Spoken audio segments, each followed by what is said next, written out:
When you lose the ability to hear the voice of God, you waste energy, you waste resources, you waste worry on situations that God didn't even want you to give your attention to. So that's why I need to hear his voice. Saul, having lost that ability, is now surrounded by his enemies. So much so that his people that he was responsible for leading are hiding in rocks, in caves, in thickets. I just wanted to put the word thickets in there because I don't get to use it on an everyday basis. But we're all hiding in places. Sometimes we find ourselves tucked away in mindsets, in patterns, in isolation, away from people, away from life, away from joy, away from risk, away from opportunity. And this was the situation in 1 Samuel 14. Pick up verse 23 from 13. Now a detachment of Philistines had gone out to the pass at Michmash. It's always helpful to point out that the enemy always attacks you at the passages. He always attacks you at the places of transition from what you knew to what you don't know, from where you were to where you're going. And so when he can set up an ambush at the passage, he can keep you from moving forward in those transitional, pivotal moments of your life. And then one day, somebody shout, one day. One day, Jonathan, son of Saul, said to his young armor bearer, come, let's go over to the Philistine outpost on the other side. But he did not tell his father. Be very careful who you talk to about what God is doing inside of you. Be very careful who you communicate with about the impressions that God is stirring inside of you. If you talk to the wrong people about the right idea, your idea will die before it has the opportunity to conceive and give birth to what God is doing in your life. How many know I'm right about that? Saul was staying on the outskirts of Gibeah under a pomegranate tree in Migron. With him were about 600 men, among whom was Ahijah, who was wearing an ephod. He was the son of Ichabod. He was the son of Ichabod's brother, Ahitub, son of Phinehas, the son of Eli, the Lord's priest in Shiloh. No one was aware that Jonathan had left. On each side that Jonathan intended to cross to reach the Philistine outpost was a cliff. One was called Bozez and the other Seneh. Bozez means slippery, Seneh means thorny. Nobody told me it would be easy. God didn't promise me that his will would be convenient. Quit thinking that proof positive that you're in the will of God is that it feels good to you. Quit thinking that proof positive that you're in the will of God is that everybody understands it. Quit thinking that proof positive that you're in the will of God is that it just falls into place. No, he had to go through a thorny place, a slippery place, an uncomfortable place, an uncertain place. And just because I'm in an uncertain place doesn't mean I don't have a certain purpose. I'm gonna need somebody to shout on that right there, right there, right there. Touch somebody, say, I'm in his will. And one of the proofs that you're in his will is that you are experiencing warfare. It could be in terms of an internal resistance that you feel, or even if some things are going crazy in your life. And on each side was a challenge. On each side was a challenge. One cliff stood to the north toward Michmash, the other to the south toward Geba. And Jonathan said to his young armor bearer, come, let's go over to the outpost of those uncircumcised men. Perhaps the Lord will act in our behalf. Nothing can hinder the Lord from saving, whether by many or by few. God, I love your word. I'm gonna take a moment and just talk to him about it. Thank you for putting that one little word in your word. Not the one where he said nothing can hinder the Lord. Not the one where he said, come, let's go over. But that one little word where he said, perhaps. Because that word gives me hope. It gives me hope for my insecurity. It gives me hope for my impossibilities and my uncertainty. It gives me hope to know that sometimes, even in the midst of making progress in my life, even in the midst of obeying the revealed will of God, there are going to be moments where one minute I have great faith and the next moment I'm overcome by great fear. But watch the armor bearer. He says back to Jonathan, who had a crazy idea, do all that you have in mind. Go ahead. I am with you heart, and soul. And Jonathan said, come on then. Since you're talking like that, come on then. Since you want to do it too, come on then. Since you don't think I'm crazy for wanting to move toward the enemy, even though we're outnumbered, come on then. Since you don't have any more brain cells or common sense than I do, come on then. Sometimes you need somebody who will help you, even though your plan sounds like a bad plan, to try to find God in it, just so you don't stay stuck and standing still. Come on then.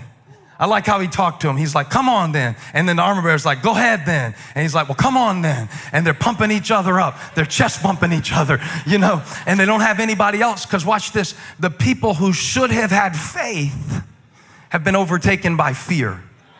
And everyone has a way that you try to figure out what the will of God is, even if you don't call it trying to figure out what the will of God is. You have a way that you make decisions that you hope will be most advantageous. You have a way that you try to discern wisdom, and you can't always get it from a book.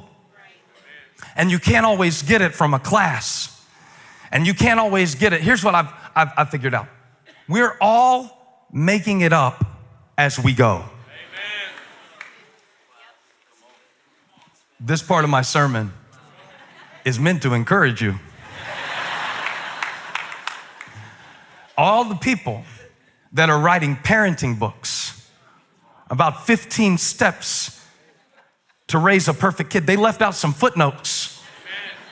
And the bottom line is they just had good luck in the gene pool, because God can give you a kid that can make you question all of your theories. I love my children. I'm just saying, all of us as parents are making it up as we go. All of us are trying to figure out with each child, and they're all different. I know Holly was faithful to me, but sometimes I'm like, how could they all be so different if it was just the common factor of me and you? But I trust her, but sometimes they're so different.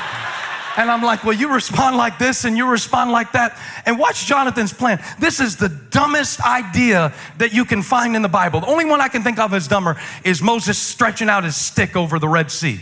That's pretty dumb. Or maybe David throwing a rock at a giant who has a sword. That's pretty dumb.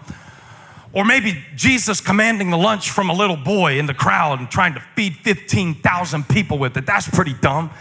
Or maybe Mary going to Joseph and saying, I'm pregnant, but it wasn't another man, it was the Holy Spirit. That's pretty dumb.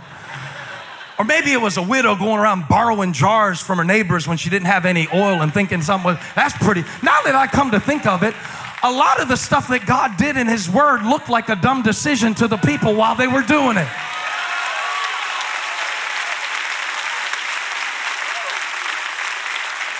Listen how dumb this is. Listen how stupid this strategy is. Somebody say bad idea. All right, come on then. We will cross over toward them and let them see us.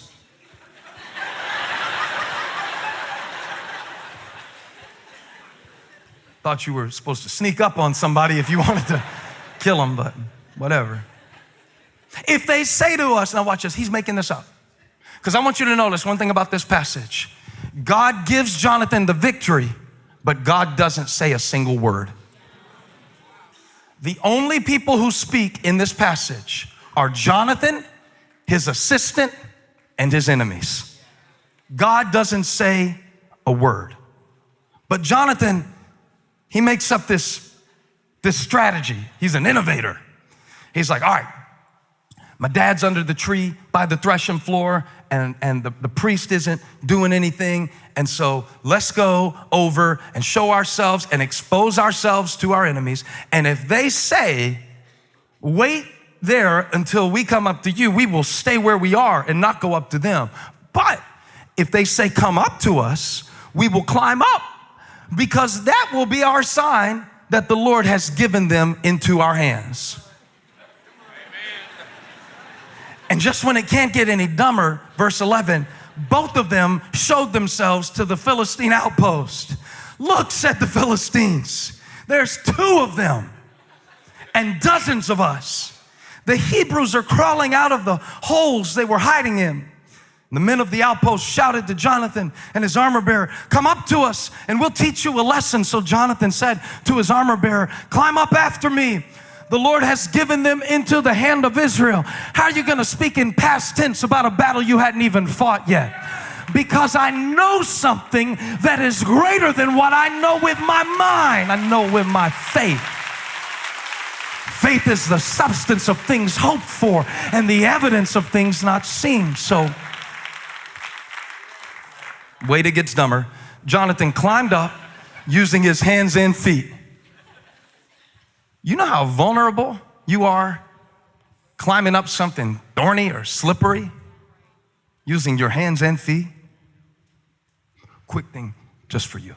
I love y'all. Victory requires vulnerability. Victory requires vulnerability. In anything, you have to make yourself vulnerable to experience a great relationship. You have to make yourself vulnerable to step into a new dimension in your business. You have to make yourself vulnerable to connect on any meaningful level with the life that God has given you. Hey, thank you for watching. Make sure you subscribe to this channel so you don't miss a single video or live stream, and share this video with a friend. And don't forget, you can join me live every Sunday. Thanks again for watching.